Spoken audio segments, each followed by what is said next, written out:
시청자 여러분 안녕하십니까? 뉴스포 시작합니다.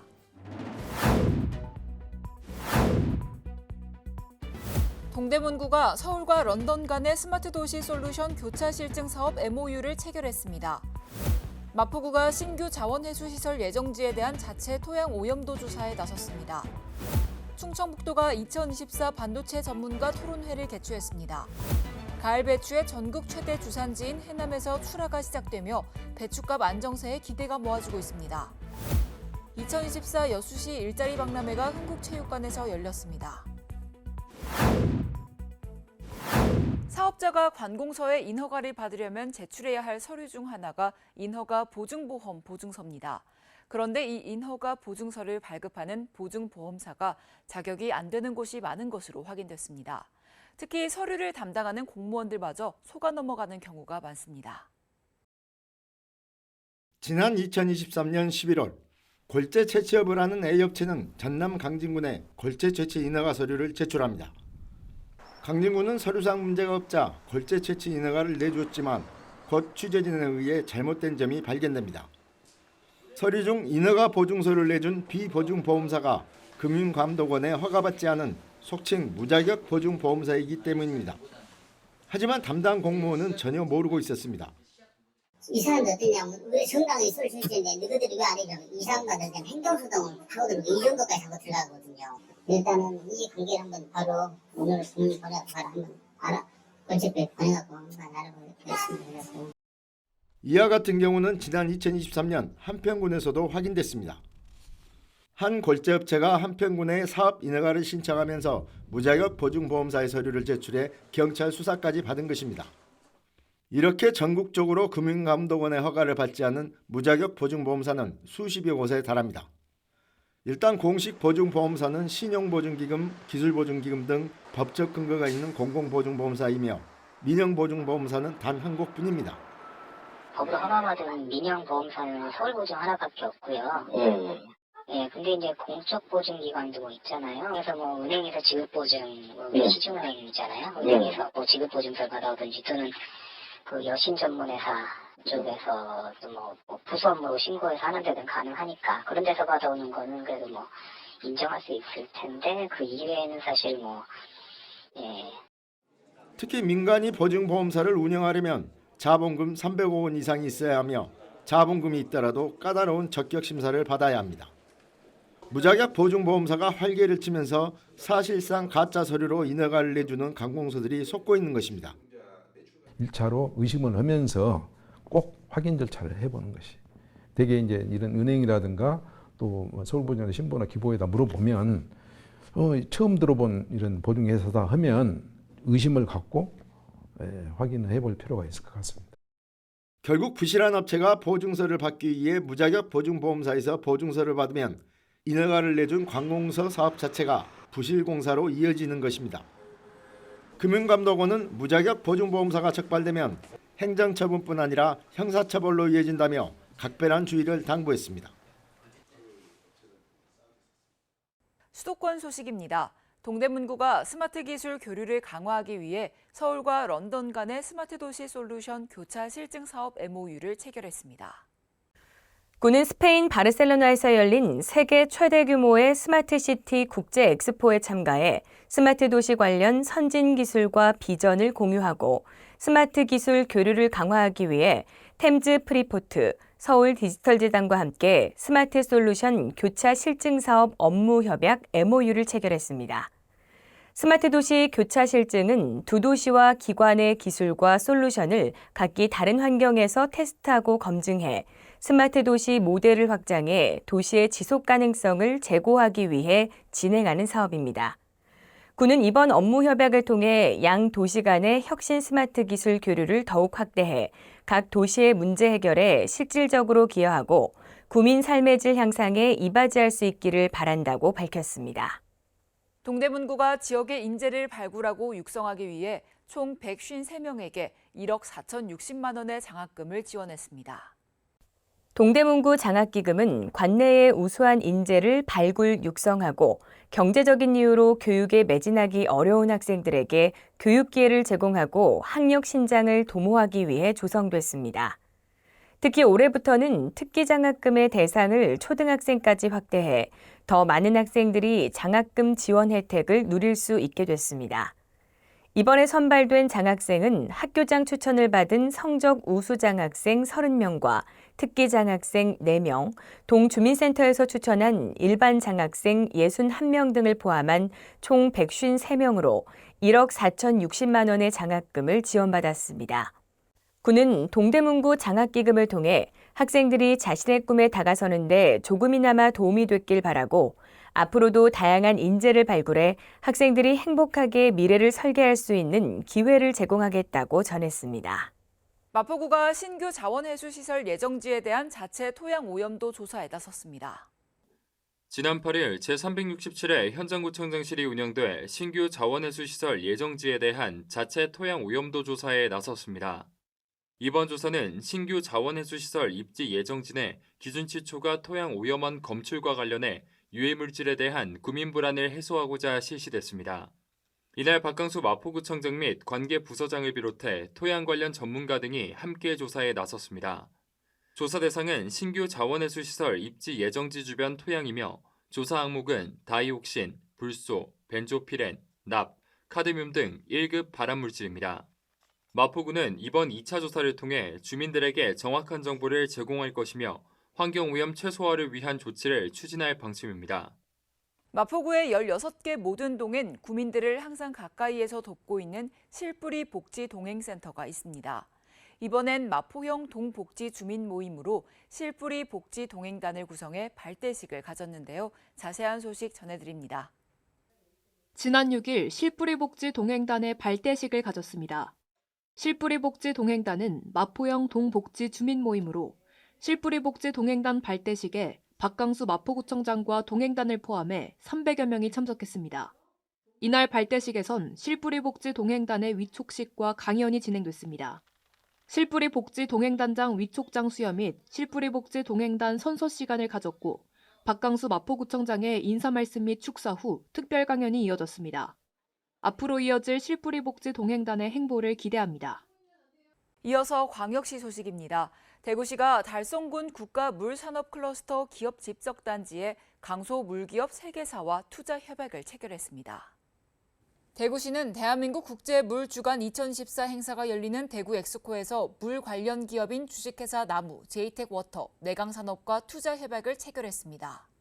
물산업 분야에서 특허와 유망 기술을 보유한 것으로 알려진 이들 기업은 달성군 국가물산업클러스터 기업 집적단지에 제조공장을 설립하기로 약속했습니다.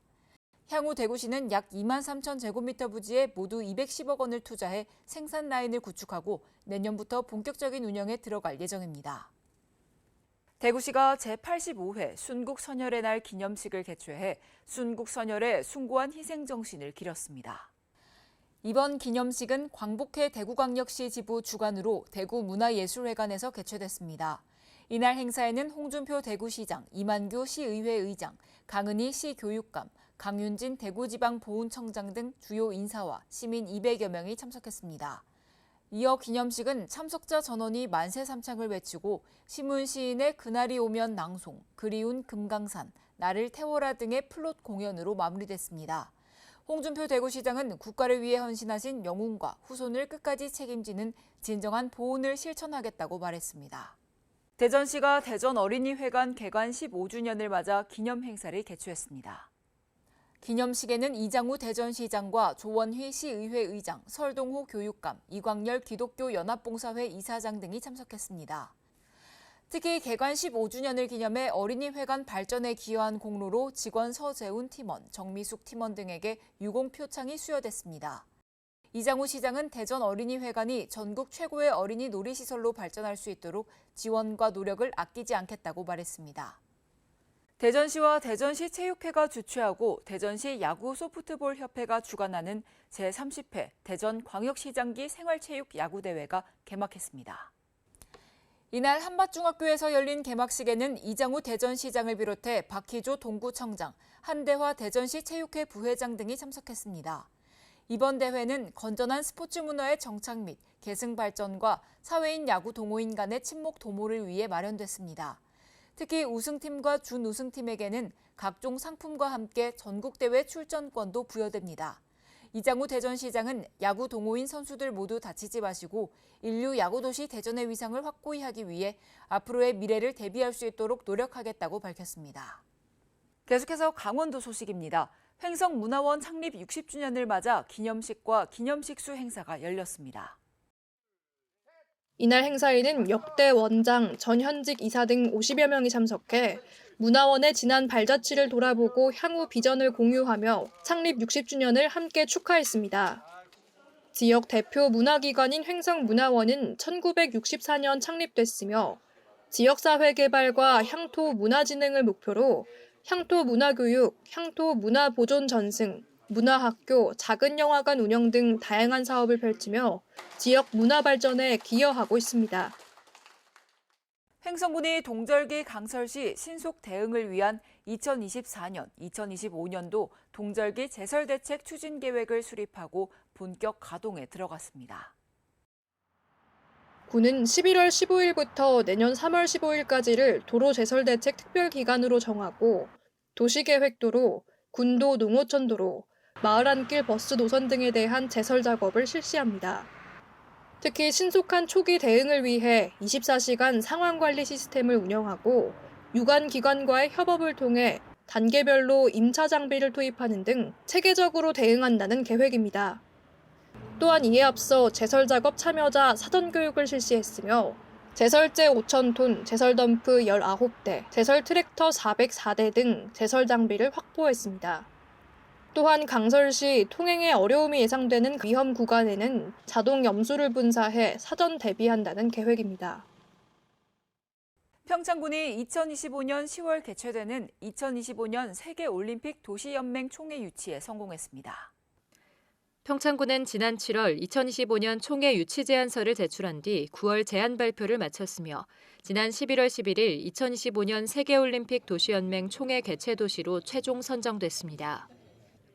세계올림픽 도시연맹은 5개 대륙 신개 도시가 회원으로 가입된 IOC 인증단체로 올림픽 개최 도시들이 모여 지속 가능한 도시 발전을 위한 연구와 협력을 진행하고 있습니다. 이번에 결정된 2025년 도시연맹 총회는 2025년 10월 26일부터 평창과 서울에서 6일간 열릴 예정이며 올림픽 도시 관계자들과 스포츠 전문가들이 모여 스포츠 정책과 국제 협력 방안을 논의할 예정입니다. 행사는 내년 7월 준공을 앞둔 평창군 대관령면에 평창올림픽 테마파크를 중심으로 개최되며 평창의 올림픽 유산시설인 올림픽 기념관과 스키점프센터, 슬라이딩 센터 등 문화시설 투어가 함께 진행될 계획입니다. 군은 2025년 세계올림픽 도시연맹 총회 개최는 평창이 다시 한번 국제 스포츠의 중심으로 주목받는 기회라며 전 세계 올림픽 도시들과 함께 지속 가능한 미래를 논의하고 협력할 수 있도록 최선을 다하겠다고 소감을 전했습니다.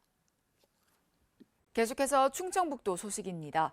충청북도가 2025년도 예산안 7조 1,683억 원을 편성해 충북도 의회에 제출했습니다. 올해 당초 예산 7조 1,289억 원보다 0.6% 증액된 규모입니다. 2년 연속 세수 결손 발생으로 재정 여건이 어려운 가운데 건전재정 기조 유지 아래 세출 예산 효율화를 추진하는 한편 도민 체감과 공감을 극대화할 수 있는 사업에 집중 투자할 계획입니다. 내년 충북도 예산 편성은 사회적 약자 보호를 위한 맞춤형 복지 지원과 생태환경 보전 및 안전한 충북 구현, 일상 속에서 누리는 문화, 체육, 관광 활성화, 지역경제 활성화 제고, 지속 가능한 농촌 조성 및 지역 균형 발전 사업에 중점을 두고 편성했습니다. 2025년도 예산안은 도의회 정례회에서 심의를 거친 후 12월 11일 본회의 의결을 통해 확정될 예정입니다. 충청북도와 충북테크노파크, 충북반도체산업육성협의회가 2024 반도체 전문가 토론회를 개최했습니다. 충북반도체산업육성협의회원과 도내외 반도체 기업인 및 반도체 관련 산학연 관계자가 참석한 가운데 인공지능 반도체의 발전 방향과 이를 산업에 응용하기 위한 토론을 진행했습니다. 전문가 특강에서는 한국전자기술연구원 이규복 부원장이 인공지능 국내외 기술 현황을 주제로 인공지능의 근황과 향후 전망 등에 대해 강의했습니다. 이어 패널 토론에서는 국내 유수의 인공지능 반도체 전문가들이 토론을 진행했습니다. 충북도는 포럼에서 제기된 의견을 정책에 반영하고 관련 연구개발, 기술 사업화 및 창업, 전문 인력 양성 등 사업을 추진해 인공지능 반도체 산업을 선제적으로 육성할 계획입니다. 계속해서 경상도 소식입니다. 이철우 경북도지사가 에이펙 정상회의가 열리는 페루 리마에 정부 공식 대표단의 일원으로 방문해 현지에서 활동하는 한국 기업인과 간담회를 열었습니다. 이날 간담회는 이철우 경북도지사와 준하경 경주시장, 포스코 인터내셔널, 고려아연, 삼성물산, 현대건설, 도화엔지니어링, OCI 상사의 페루 주재 기업인이 참여했습니다. 이 도지사는 기업인들과 현지 진출 기업들의 애로사항을 듣고 경북과 페루 등 남미 지역의 무역산업 협력 방안에 관해 심도 있는 의견을 교환했습니다. 페루에 진출한 국내 기업들은 자원개발, 방위협력 사업, 사회 인프라 협력 프로젝트 등 다양한 분야에서 한국 기업의 위상을 높이고 있습니다. 포항시가 경북도와 새로운 미래 100년을 준비하는 인공지능 혁신의 본격 시작을 알리며 비전을 선포했습니다. 지난 8일 포항시는 경북도와 공동 주관으로 AI 선도도시 경북 포항 비전 선포식을 개최했습니다. 이날 행사에서는 정부와 지자체, 기업 등이 한자리에 모여 인공지능 혁신 비전을 공유했습니다. 특히 이날 인공지능 산업 혁신 방안과 정부의 국가 AI 전략 정책 방향 대응 전담 조직인 경북 포항 AI 혁신위원회가 출범식을 가졌고 민간 중심의 인공지능 산업, 기업 간 연계 협력을 위해 56개 기업이 참여하는 경북 포항 AI 기업 얼라이언스도 함께 발족했습니다. 시는 지역 혁신의 핵심 동력으로 2차 전지, 바이오와 함께 인공지능 경쟁력 확보에 총력을 다할 방침입니다. 인천 지하주차장 전기차 화재 이후 전기차 화재에 대비하는 소방 제품도 눈길을 끌고 있습니다. 공공에서도 전기차 화재를 대비해 관련 물품을 갖추고 있는데 여전히 시민들이 직접 준비하기엔 값이 비싸 대비가 어렵다는 지적도 나옵니다. 한 업체가 개발한 전기차 화재 진압용 소화기입니다. 국내 최초 한국소방산업기술원의 승인을 받은 인증 제품입니다. 전기차에 내장된 리튬이온 배터리는 열폭주로 한번 불이 나면 잘 꺼지지 않습니다. 이 소화기는 특수 소화액을 사용해 물 소화기보다 침투력과 냉각 효과가 우수하고 감전 위험도 없습니다. 낮은 전도성이 아니고 아예 액체 상태에서 비전도성 액체이기 때문에 그래서 그 리튬이온 배터리라든가 전기차 화재에 아주 적합하다고 판단을 하고 있습니다. 공공에서도 전기차 화재 대책 마련에 분주합니다. 부산시설공단은 부산시민공원 지하주차장에 지식소화포를 도입했습니다. 충남 아산에 한 지하주차장 전기차에서 불이 났는데 지식소화포를 사용해 화재 확산을 막을 수 있었습니다. 공단에서 관리하고 있는 시설물에 총 질식소화포는 25개 정도 설치되어 있는데 앞으로 예산에 맞게끔 좀 더 확대할 예정입니다.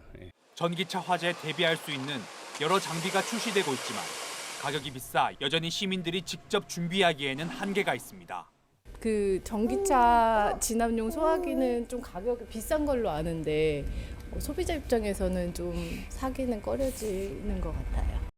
간단한 임시 대응 방안으로서 소화 설비, 소화 기구를 갖추는데 그 갖추는 비용이 지금 아직까지 개발이 다량으로는 안 되기 때문에 단가가 높아지면 그거는 정부에서 조금 지원해 주면 좋겠다. 소방청이 전기차 화재 매뉴얼을 내놓을 예정인 가운데 화재에 대처할 시민 대응 방안도 포함돼야 한다는 지적입니다. 광주 전남 소식입니다. 여름 배추 가격이 천정부지로 치솟으면서 금배추로 불리기도 했는데요. 김장용으로 쓰이는 가을 배추의 전국 최대 주산지인 해남에서 본격 출하가 시작됐습니다. 배추값이 빠르게 안정세를 찾게 될 전망입니다. 초록 물결로 뒤덮인 배추밭에서 가을 배추 수확이 시작됐습니다. 배추 잎사귀 속은 잎이 꽉 들어차 있습니다. 지난 9월 초 밭에 배추 모종을 이식한 뒤 2달여 만입니다. 올해는 9월까지 이어진 폭염과 집중호우로 배추 수확량 감소가 우려되기도 했습니다. 하지만 태풍이 없었고 10월 들어 기온이 떨어지고 일교차가 커지면서 수확량은 평년 수준으로 예상됩니다. 폭우로 농민들만 고생했지 평년작은돼요. 비 자주 왔고 날씨 지금까지 설이 안 오고 계속 뜨시고. 해남은 전국 가을 배추 생산량의 25%를 차지합니다. 주 생산지에서 가을 배추의 출하가 시작되면서 금배추의 기세도 급격히 꺾이고 있습니다.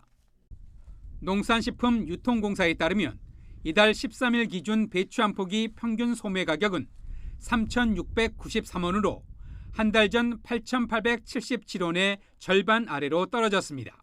아마 11월 하순 정도 되면 본격적인 성출하기가 이루어질 걸로 예상이 되고 있거든요.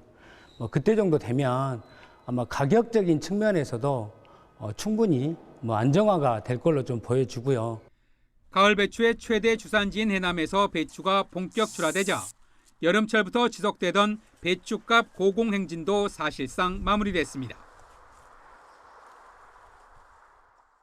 2024 여수시 일자리 박람회가 일과 시민이라는 주제로 흥국체육관에서 열렸습니다. 올해 매입 물량은 전년 대비 18% 증가한 수준으로 일반변은 35,437포, 친환경변은 2,000포 등 총 37,437포대를 매입했으며 벼멸구와 집중호우로 인한 피해벼에 대해서도 품종에 상관없이 5.6톤을 매입했습니다. 공공비축 미국의 매입 품종은 새총무와 신동진 2개 품종으로 품종 검정제도 시행에 따라 매입 품종 이외 품종을 혼합하거나 친환경벼의 경우 잔류 농약 성분이 검출되면 향후 5년간 공공비축미 매입 대상에서 제외되는 등 불이익을 받을 수 있어 출하농가의 각별한 주의가 요구됩니다. 2024 여수시 일자리 박람회가 일과 시민이라는 주제로 흥국체육관에서 열렸습니다. 이번 박람회는 구직자에게 현장 채용의 기회와 각종 일자리 정보를 제공하고 구인 기업에는 우수 인력 채용을 위한 자리로 마련됐습니다. 여수 전남병원과 여수 국가산단 입주기업, 사회적 기업, 호텔 등 다양한 업종의 기업체가 참여해 구직을 희망하는 청년, 중장년 등에게 만남의 장을 제공했습니다.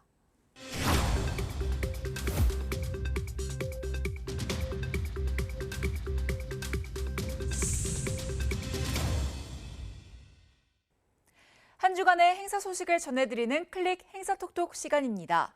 늦가을의 매력을 느낄 수 있는 공주에서 날밤가기 축제가 공주시 금강일원에서 개최됩니다. 2024 공주에서 날밤가기는 금강 신관공원에서 펼쳐지는 캠핑 축제로 11월 30일부터 12월 1일까지 개최됩니다.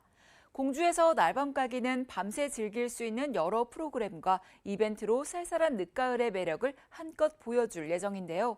야간 나이트클럽과 영화관 등 다양한 체험거리, 볼거리도 준비되어 있습니다. 공주 금강 인근에서 캠핑하면서 낭만적인 밤을 보낼 수 있는 이번 축제에 많은 관심 바랍니다.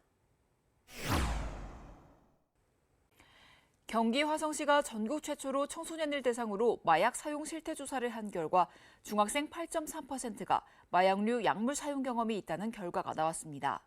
2,450명의 학생이 응답했으며 조사 결과 8.3%인 204명이 아편제제, 수면제 등 마약류 사용 경험이 있다고 밝혔는데요. 응답자의 10%는 약물 이름이나 사용 경험에 대해 주변 친구들에게 들어본 적이 있다고 답했습니다. 화성시는 이번 조사 결과를 토대로 청소년 대상 예방 교육과 캠페인을 더욱 강화해 나갈 방침이라고 밝혔는데요. 향후 전국적으로 마약류 관리를 위한 교육과 캠페인이 확대되어야 할 것입니다. 뉴스 마칩니다. 함께해 주신 여러분 고맙습니다.